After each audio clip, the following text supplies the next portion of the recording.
The Road to Oz. Chapter 19. The Shaggy Man's Welcome. The Shaggy Man stood in the great hall, his shaggy hat in his hands, wondering what would become of him. He had never been a guest in a fine palace before. Perhaps he had never been a guest anywhere. In the big, cold, outside world, people did not invite shaggy men to their homes, and this shaggy man of ours had slept more in haylofts and stables than in comfortable rooms. When the others left the great hall, he eyed the splendidly dressed servants of the Princess Ozma as if he expected to be ordered out. But one of them bowed before him as respectfully as if he had been a prince, and said, "Permit me, sir, to conduct you to your apartments." The Shaggy Man drew a long breath and took courage.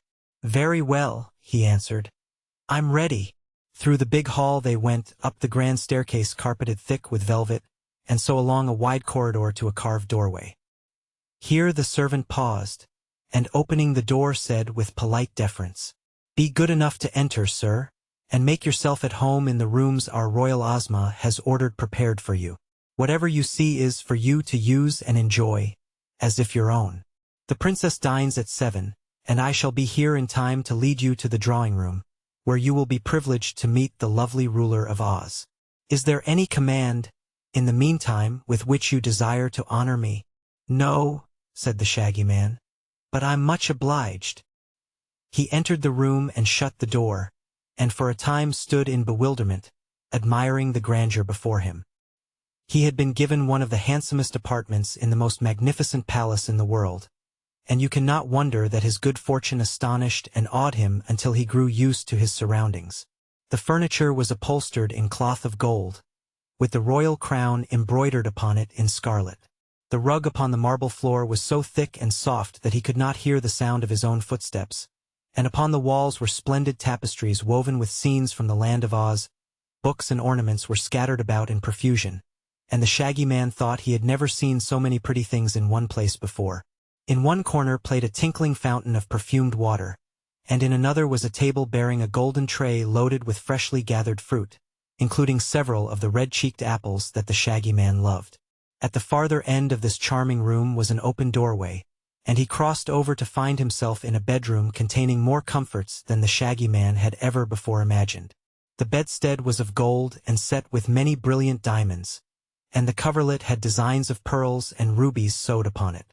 At one side of the bedroom was a dainty dressing room, with closets containing a large assortment of fresh clothing, and beyond this was the bath, a large room having a marble pool big enough to swim in, with white marble steps leading down to the water. Around the edge of the pool were set rows of fine emeralds as large as doorknobs, while the water of the bath was clear as crystal. For a time the Shaggy Man gazed upon all this luxury with silent amazement.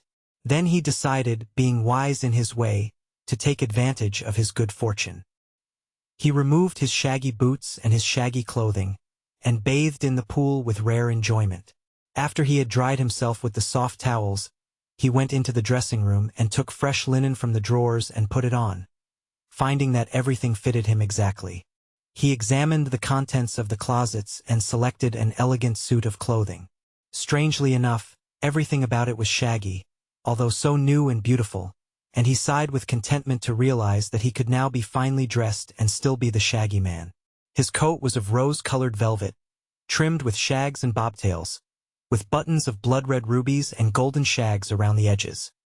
His vest was a shaggy satin of a delicate cream color, and his knee breeches of rose velvet trimmed like the coat. Shaggy creamy stockings of silk, and shaggy slippers of rose leather with ruby buckles, completed his costume, and when he was thus attired the Shaggy Man looked at himself in a long mirror with great admiration. On a table he found a mother-of-pearl chest decorated with delicate silver vines and flowers of clustered rubies, and on the cover was a silver plate engraved with these words, "The Shaggy Man, his box of ornaments." The chest was not locked, so he opened it and was almost dazzled by the brilliance of the rich jewels it contained. After admiring the pretty things, he took out a fine golden watch with a big chain, several handsome finger rings, and an ornament of rubies to pin upon the breast of his shaggy shirt bosom. Having carefully brushed his hair and whiskers all the wrong way, to make them look as shaggy as possible, the Shaggy Man breathed a deep sigh of joy and decided he was ready to meet the royal princess as soon as she sent for him. While he waited, he returned to the beautiful sitting room and ate several of the red-cheeked apples to pass away the time. Meanwhile, Dorothy had dressed herself in a pretty gown of soft gray embroidered with silver, and put a blue and gold suit of satin upon little Button-Bright, who looked as sweet as a cherub in it. Followed by the boy and Toto the dog with a new green ribbon around his neck, she hastened down to the splendid drawing-room of the palace, where, seated upon an exquisite throne of carved malachite and nestled amongst its green satin cushions, was the lovely Princess Ozma, waiting eagerly to welcome her friend.